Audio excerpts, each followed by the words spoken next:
할렐루야. 오늘 이렇게 온라인으로 함께 예배드리시는 모든 성도님들을 주님의 이름으로 환영합니다. 다 함께 기도하심으로 1월 25일 주일 온라인 예배를 하나님께 올려드리겠습니다. 사랑과 은혜가 충만하신 하나님 아버지, 오늘도 예배의 자리를 기억하게 하시고 이렇게 하나님께 예배하게 하시니 감사합니다. 주님, 이 시간 어느 곳에 있든지 주님 함께하여 주시고 각자의 자리마다 하나님이 주시는 은혜로 충만하게 채워주시옵소서. 추운 날씨 가운데 어려움을 겪는 성도들과 이웃들을 기억하여 주시며 그들을 지켜 보호하여 주시옵소서.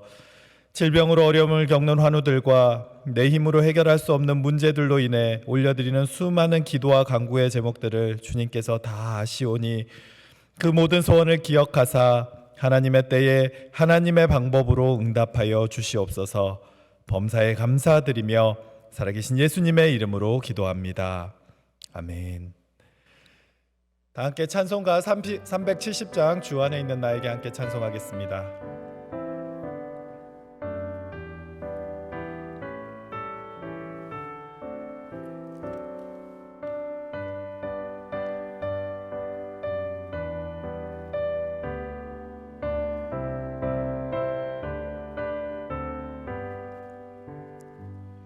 주 안에 있는 나에게 딴 근심이 있으랴.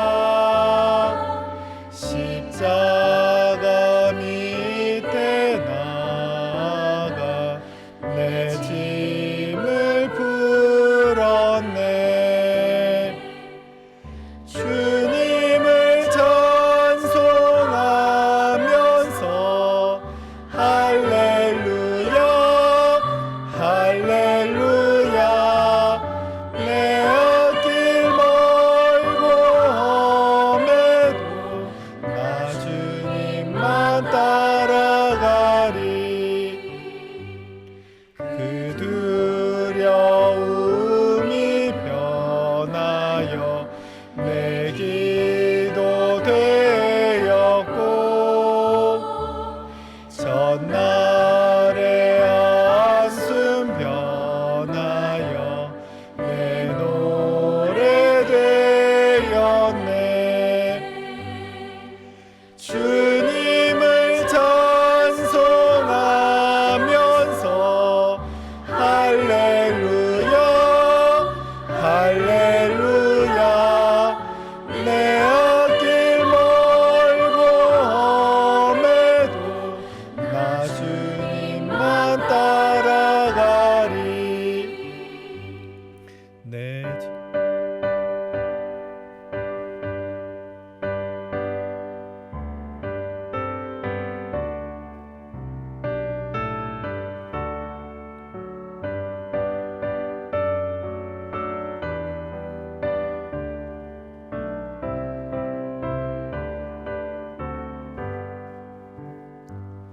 내 주는 자비하셔서 늘 함께 계시고 내 궁핍함을 아시고 늘 채워주시네. 주님을 찬송하면서 할렐루야 할렐루야. 내 앞길 멀고 험해도 나 주님만 따라가리. 내 주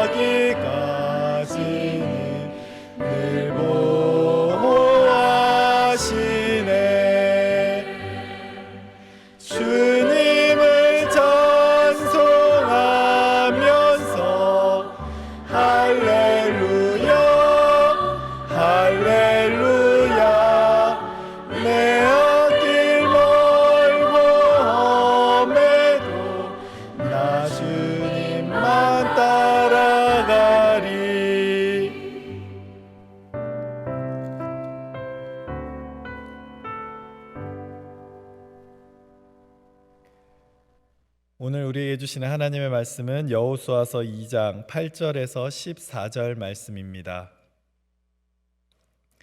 하나님의 말씀을 제가 봉독하겠습니다. 또 그들이 눕기 전에 라합이 지붕에 올라가서 그들에게 이르러 말하되 여호와께서 이 땅을 너희에게 주신 줄을 내가 아노라.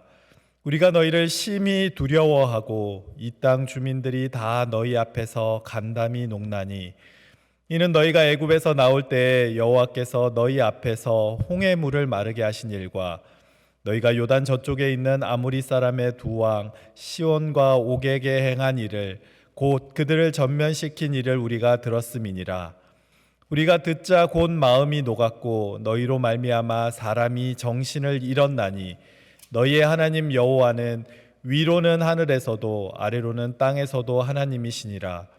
그러므로 이제 청하노니 내가 너희를 선대하였은즉 너희도 내 아버지의 집을 선대하도록 여호와로 내게 맹세하고 내게 증표를 내라.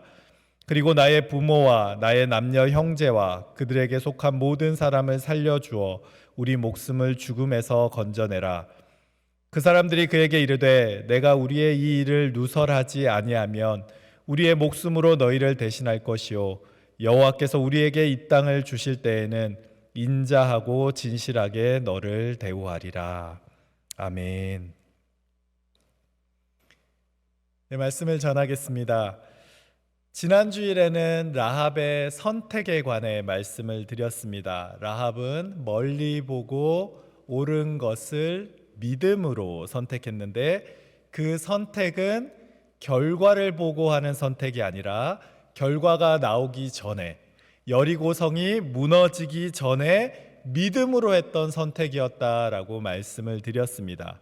그리고 우리도 우리의 선택이 영원을 좌우하는 것을 기억하고 라합처럼 영원을 바라보는 선택을 믿음으로 해야 한다라고 말씀을 드렸습니다. 오늘은 라합의 고백에 대해서 함께 살펴보며 잠시 은혜를 나눠보려고 합니다. 여러분, 오늘 본문 9절 말씀은 이렇게 시작을 합니다. 말하되 여호와께서 이 땅을 너희에게 주신 줄을 내가 아노라. 우리가 너희를 심히 두려워하고 이 땅 주민들이 다 너희 앞에서 간담이 녹나니. 여러분, 지금 라합은 여리고성의 분위기가 어떠한지를 이야기하고 있습니다. 라합은 이미 여리고성 사람들이 전부 다 심히 두려워하고 있다라고 말을 합니다. 여러분, 그 이유가 무엇입니까? 10절 말씀을 보면 그 이유가 이렇게 기록되어 있습니다. 이는 너희가 애굽에서 나올 때에 여호와께서 너희 앞에서 홍해 물을 마르게 하신 일과 너희가 요단 저쪽에 있는 아모리 사람의 두 왕 시온과 옥에게 행한 일, 곧 그들을 전멸시킨 일을 우리가 들었음이니라 라고 말씀을 합니다. 하나님이 이스라엘 백성들과 함께 하시니 하나님의 능력이 나타났고 하나님이 하신 일을 여리고성 사람들이 다 듣고 그 마음이 심히 두렵게 된 것이죠. 여러분, 오늘 말씀의 시작이 바로 여기에 있습니다. 두려움도 믿음도 모두 다 들음에서 시작이 됩니다. 그래서 여러분, 우리는 먼저 잘 들을 수 있어야 합니다.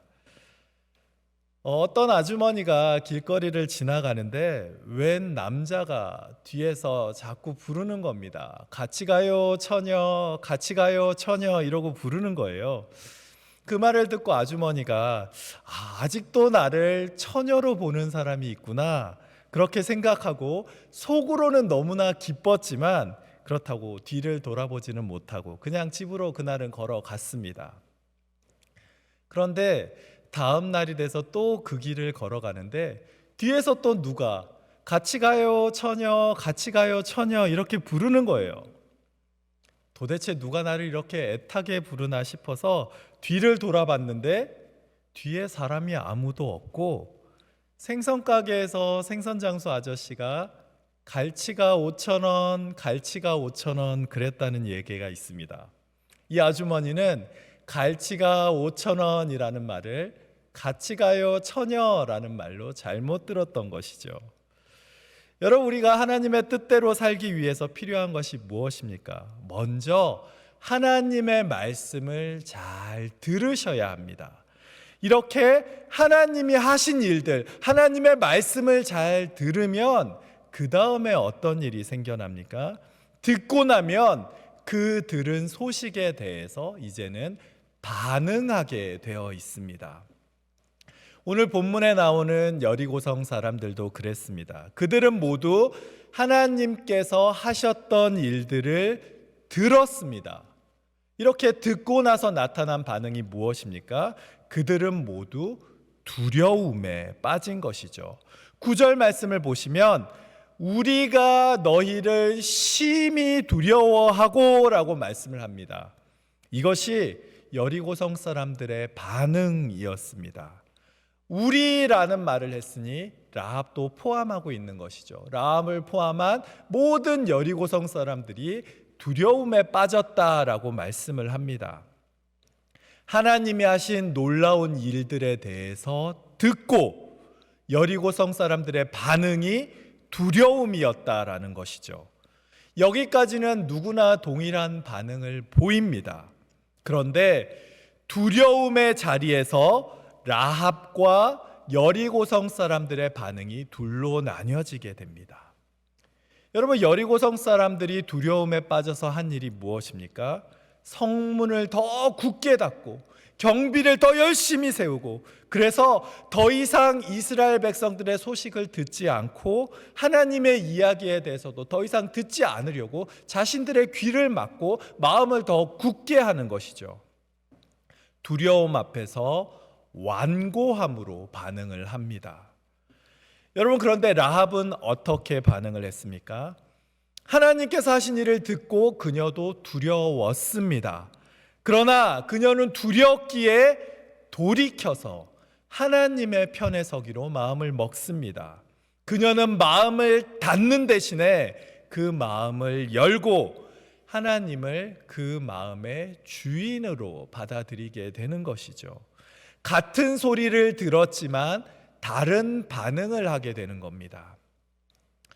여러분, 바로 여기에 불신앙과 믿음의 차이가 있습니다. 여러분, 두려움은 누구에게나 다 찾아옵니다.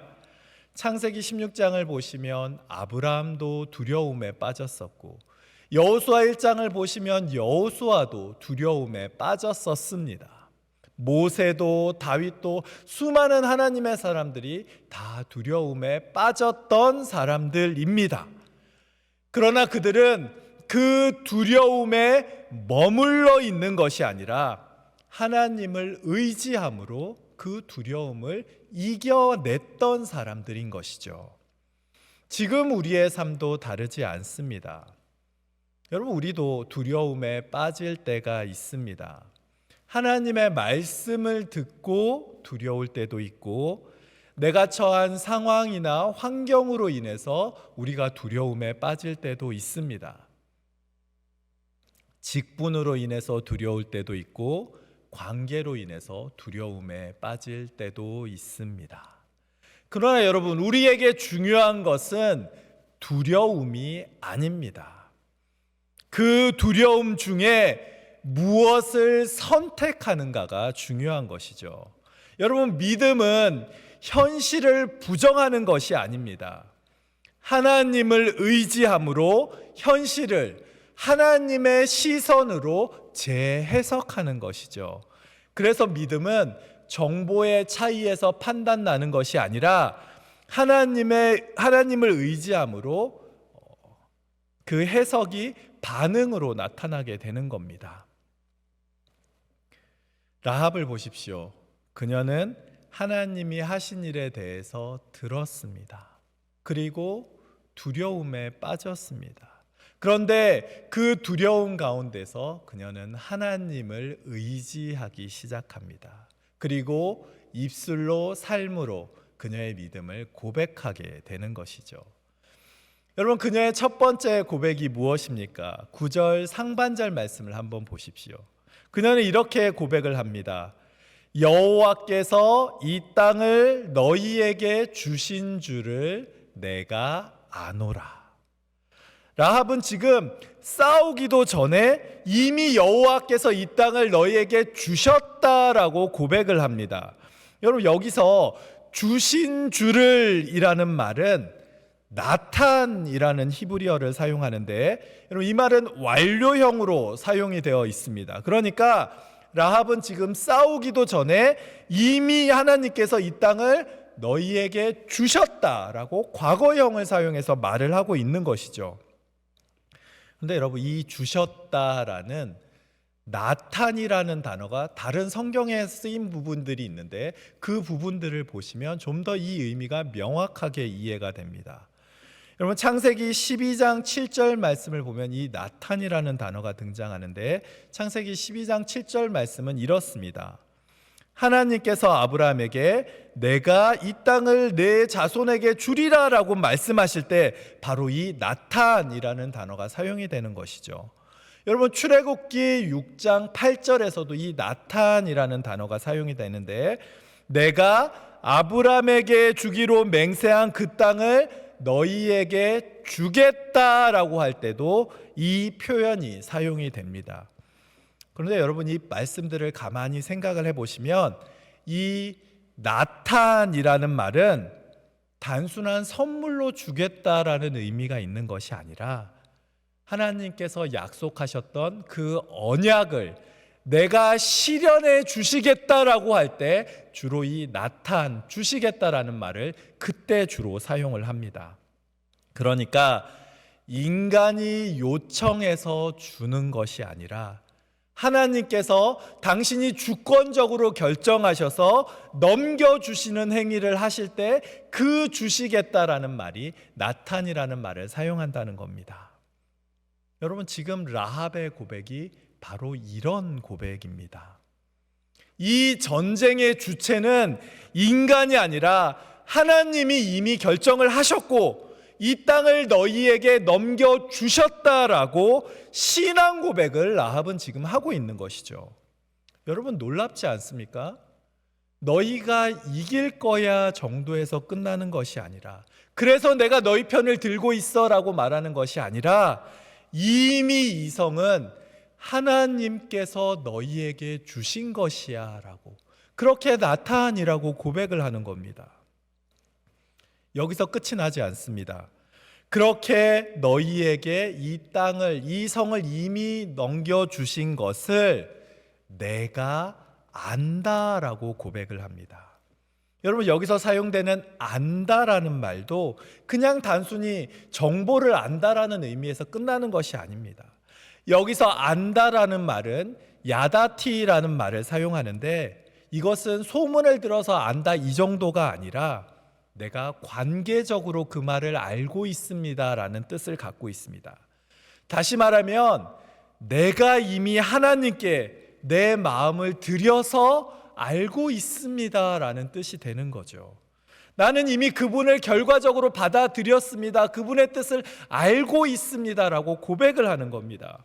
보십시오. 이것이 바로 라합의 고백이었습니다. 아직 전쟁을 시작하지도 않았지만 라합에게는 이미 이 전쟁이 끝이 나버린 전쟁이었습니다. 지금 우리의 삶에도 하나님께서 이미 나타나신 일들이 많이 있습니다. 단지 그 일이 아직 우리의 눈에 보이지 않을 뿐입니다. 그러니 여러분 앞에 놓여 있는 수많은 세상의 여리고성들 앞에서 두려워하지 마십시오. 하나님께서는 그 해결되지 않을 것처럼 보이는 난공불락의 수많은 성들을 이미 저와 여러분에게 나타나셨습니다. 또 한 가지 우리가 주목해야 하는 사실이 있습니다. 그녀는 지금 몸은 여리고 안에 있었지만 그녀는 이미 여리고 사람이 아니라 하나님의 사람이었다라는 사실입니다. 여러분 잘 기억하십시오. 믿음은 위치의 문제가 아니라 소속의 문제입니다. 그러면 동일한 질문을 지금 저와 여러분에게도 던져 보아야 합니다. 지금 우리는 하나님께 소속된 하나님의 사람들입니까? 아니면 세상에 속한 세상의 사람들입니까? 우리가 지금 교회 안에 있지만 여전히 세상의 방식과 가치관으로 남들을 시기하고 질투하고 판단하고 살아간다면, 하나님의 뜻이 아니라 내 생각을 중심으로 살아간다면, 우리는 지금 교회 안에는 있을 수 있지만 하나님의 사람이 아니라 세상의 사람, 세상에 속한 사람이 될 수밖에 없습니다.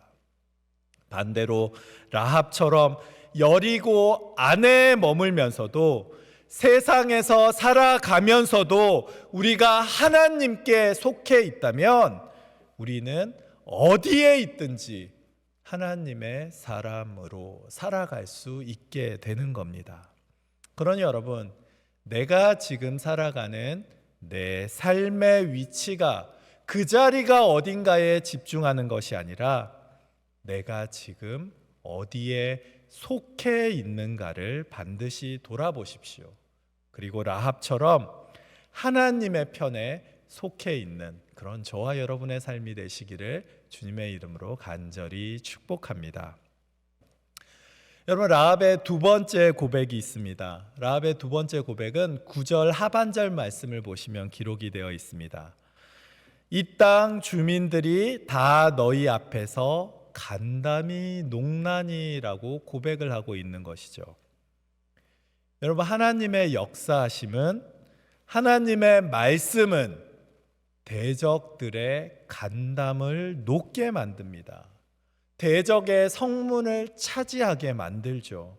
여러분, 이것이 바로 하나님의 말씀의 능력입니다. 그 능력이 나타날 때 원수는 두려워서 떨 수밖에 없습니다. 여러분, 그러면 그 말씀의 능력은 어떻게 나타납니까?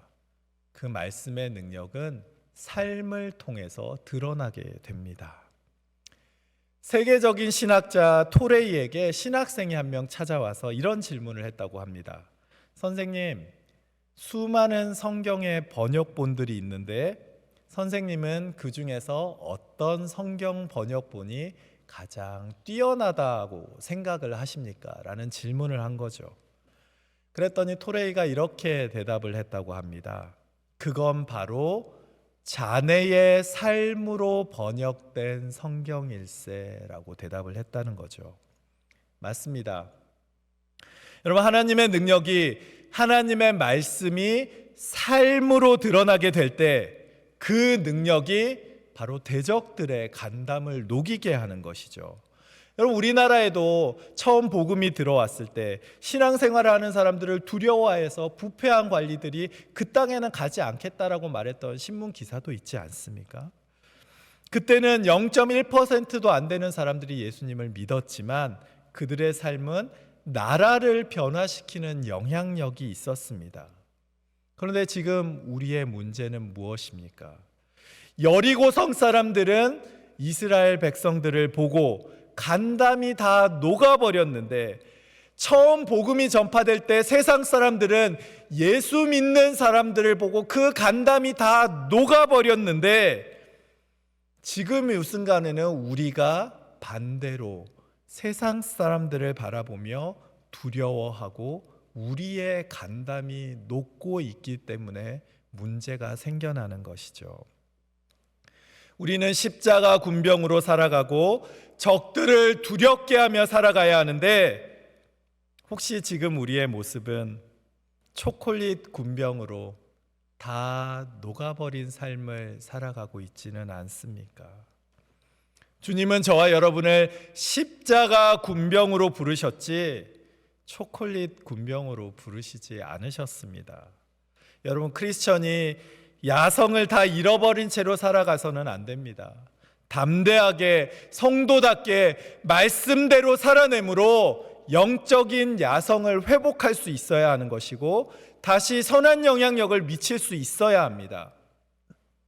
그래서 적들의 간담을 녹이는 그런 십자가 군병다운 삶을 사는 저와 여러분이 되시기를 주님의 이름으로 간절히 축복합니다. 여러분, 그러면 어떻게 해야 우리가 십자가 군병으로 살아낼 수 있겠습니까? 제가 운전을 하고 갈 때 가끔 보면 갑자기 이렇게 차가 한 대가 끼어들 때가 있었어요. 그래서 그때도 한번 차가 갑작스럽게 끼어들어서 굉장히 당황을 했던 적이 있는데, 그 차 뒤에는 이런 말이 적혀 있었습니다. 베이비 온 보드라는 말이 붙어 있었어요. 아기가 타고 있다라는 말이죠. 그런데 이 사람의 차는 아기가 탄 차 같이 움직이는 것이 아니라 무슨 카레이서가 탄 차처럼 움직이던 것이죠. 여러분, 우리가 십자가 군병으로 살아가기 위해서는 어떻게 하면 되겠습니까? 내 안에 예수 그리스도의 십자가가 있어야 되는 것이고, 그 예수 그리스도의 십자가대로 살아가면 되는 것이죠. 그럼 어떻게 해야 예수님께서 내 안에 임재할 수 있겠습니까? 내 마음 그리스도의 집이라는 책이 있습니다. 그 책에는 우리의 마음을 각각의 방으로 표현을 하고 있는데요. 그런데 많은 성도들이 예수님을 그 마음에 모시기는 하는데, 예수님이 들어갈 수 있는 내 마음의 방을 이미 다 정해 놓았다라는 거죠. 예수님 이 방은 들어가셔도 돼요. 예수님 이 방은 들어가셔도 돼요. 그런데 이 방은 접근 금지입니다라고 말을 한다라는 거죠. 여러분, 그건 예수님을 주인으로 삼는 것이 아니라 예수님을 손님으로 대하는 겁니다. 우리는 내 삶의 모든 영역을 하나님이 다스리실 수 있도록 그렇게 온전하게 내어드릴 때 주님께서 내 삶의 주인이 되는 것이죠. 그래야 우리는 십자가 군병으로 살아갈 수 있게 됩니다. 그러니 여러분, 무엇보다 먼저 여러분의 마음 가운데 예수님의 십자가를, 그 마음의 가장 중요한 자리를 내어 드리십시오.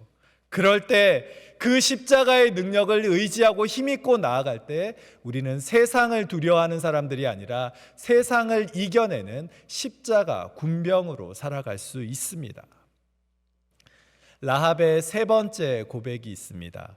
여러분, 라합의 세 번째 고백은 11절 하반절 말씀을 보면 이렇게 고백을 합니다. 너희의 하나님 여호와는 위로는 하늘에서도 아래로는 땅에서도 하나님이시니라. 여러분, 이 고백에는 어떤 의미가 있는지 아십니까? 여러분, 라합은요, 다신론과 우상 숭배가 가득한 그런 가나안 문화 가운데 살던 여인이었습니다. 그런데 지금 그녀가 다신론을 완전히 부정하고 여호와가 하늘과 땅의 유일하신 하나님이시다라고 고백을 하는 겁니다. 너희의 하나님은 너희 민족만의 하나님이 아니라 온 우주를 다스리시는 하나님이다라고 지금 이방 문화 가운데 자란 그런 라합이 고백을 하고 있는 것이죠. 그녀는 지금 자기가 속해서 살아왔던 정치, 종교, 경제, 문화, 이 모든 것들을 다 버리고 하나님의 편에 서겠다라는 놀라운 결단을 고백하고 있는 겁니다. 사실 가만히 생각해 보면 지금 우리도 이런 결단을 하는 것이 쉽지가 않습니다. 우리는 예수님을 믿는다라고 고백은 하지만 여전히 세상의 방식대로 살아갈 때가 너무나 많이 있기 때문에 그렇습니다. 세상의 정치와 세상의 경제와 세상의 문화와 세상의 가치에 영향을 받고 우리는 하루하루 살아가기 때문에 그렇습니다. 그러나 여러분, 라합의 고백을 보면 라합은 이전의 삶에 대해서 전혀 미련이 없습니다. 고린도후서 5장 17절 말씀을 보면 이렇게 말씀을 합니다. 그런즉 누구든지 그리스도 안에 있으면 새로운 피조물이라. 이전 것은 지나갔으니 보라 새 것이 되었도다 말씀하시지 않습니까? 지금 라합의 고백이 바로 하나님 안에서 완전하게 새롭게 된 사람, 보라 새 것이 되었도다 하는 그 사람의 고백과 동일한 것 같습니다. 그렇기 때문에 라합은 단지 여리고성이 무너질 때 그 생명을 보호받는 것에서 그치는 것이 아니라 이스라엘 안에 정착하게 되고 메시아의 계보에까지 들어가는 그런 놀라운 역사가 일어나게 되는 것이죠. 여러분, 지금 우리에게도 각자의 삶의 방식들이 있다라고 생각을 합니다. 각자의 배경이 다 다르고 각자의 경제적인 상황, 문화적인 상황들이 다 달랐다라고 생각을 합니다. 그러나 여러분, 우리가 주님 안에서 새로운 피조물이 되었다면 이제는 더 이상 옛 사람처럼 옛 문화의 영향을 받으며 살아가는 것이 아니라 이제는 주님 안에서 새로운 삶을 고백하고 이제는 새로운 삶을 살아내십시오. 그것이 예수님을 머리로 한 지체들이 살아내야 하는 방법입니다. 라합의 네 번째 고백은 무엇입니까? 라합의 네 번째 고백은 이렇게 고백을 합니다. 그러므로 이제 청하노니 내가 너희를 선대하였은즉 너희도 내 아버지의 집을 선대하도록 여호와로 내게 맹세하고 내게 증표를 내라 라고 고백을 합니다. 여러분, 왜 이 말이 라합의 고백이 되는지 아십니까? 여기서 선대하다라는 말은 히브리어로 헤세드라는 말을 사용합니다. 여기서 말하는 헤세드라는 말은 언약적인 사랑을 의미합니다. 그러니까 라합은 지금 뭐라고 고백을 하는 것이냐면, 내가 언약적인 사랑으로 너희들을 대했으니 너희들도 언약적인 사랑으로 하나님 앞에서 약속하는 마음으로 나에게 이 약속을 하라라고 고백을 하는 것이죠. 당신들이 믿는 그 하나님의 이름으로 나를 언약의 보호 아래 놓아 주십시오라고 고백하고 있는 겁니다. 여러분, 지금 라합은 단순하게 나와 내 가족의 생명을 살려주십시오라고 고백하는 것이 아닙니다. 나는 이제 하나님의 백성으로, 나는 이제 하나님의 언약 백성으로 살고 싶습니다 라고 고백을 하고 있는 겁니다. 거기서 그치지 않죠. 라합은 자기 혼자만의 구원을 말하지 않습니다. 아버지도 어머니도 형제 자매들까지도 함께 구하기를 요청하고 있습니다. 보십시오. 참된 믿음은 개인의 구원에서 끝이 나는 것이 아닙니다. 공동체의 구원으로 점점 그 구원의 영역이 확장될 수밖에 없습니다. 그래서 신앙은 나 하나에서 그치는 것이 아닙니다. 누군가를 불러서 함께 같이 살기를 원하게 되는 것이죠. 그러다 보면 점점 더 믿음의 공동체가 세워져 가게 되는 겁니다. 이 라합의 고백에 정탐꾼들은 뭐라고 응답을 하는지 아십니까? 여러분, 14절 말씀을 한번 보십시오. 14절 말씀은 이렇게 말씀을 하고 있습니다. 그들은 인자와 진실함으로 내가 라합을 당신을 대하겠습니다 라고 고백을 하는 것이죠. 우리의 목숨으로 너희를 대신할 것이요 여호와께서 우리에게 이 땅을 주실 때에는 인자하고 진실하게 너를 대우하리라 라고 말씀합니다. 인자와 진실, 헤세드와 에메트라는 말로 라합을 대하겠다라고 약속하는 것이죠. 여기서 헤세드와 에메트라는 말은 구약에서 하나님의 성품을 나타낼 때 주로 사용하는 말들입니다. 그러니 라합이 요구했던 하나님의 신실하심을 정탐꾼들도 우리가 신실함으로 진실함으로 당신의 약속을 지키겠습니다 라고 이야기를 하는 겁니다. 그런데 여러분, 여기서 정탐꾼들이 한 말 가운데 중요한 표현이 하나가 있습니다. 정탐꾼들은 이렇게 말을 하죠. 우리가 이 땅을 정탐하고 우리가 이 땅을 점령할 때 당신을 살려주겠습니다 라고 말하지 않습니다. 여러분, 14절 하반절 말씀을 보시면 이렇게 말씀을 합니다. 여호와께서 우리에게 이 땅을 주실 때에는 이라고 말씀을 하죠. 여러분, 이 말은 무슨 뜻이냐면 여리고성을 우리가 우리 힘으로 점령하는 것이 아니라 하나님께서 이 땅을 우리에게 주실 때는 이라고 고백을 하고 있는 겁니다. 여러분, 라합의 고백처럼 정탐꾼의 대답도 참 멋지지 않습니까?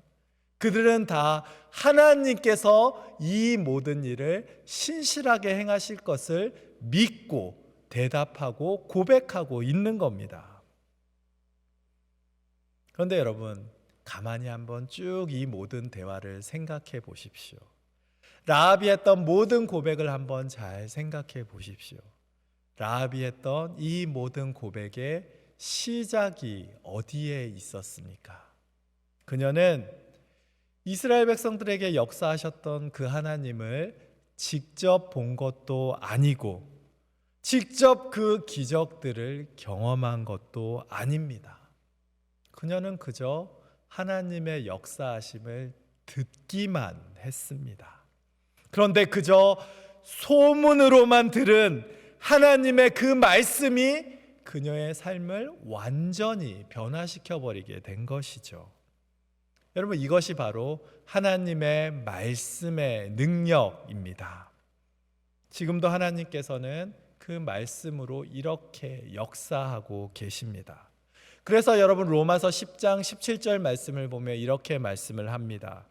그러므로 믿음은 들음에서 나며 들음은 그리스도의 말씀으로 말미암았느니라.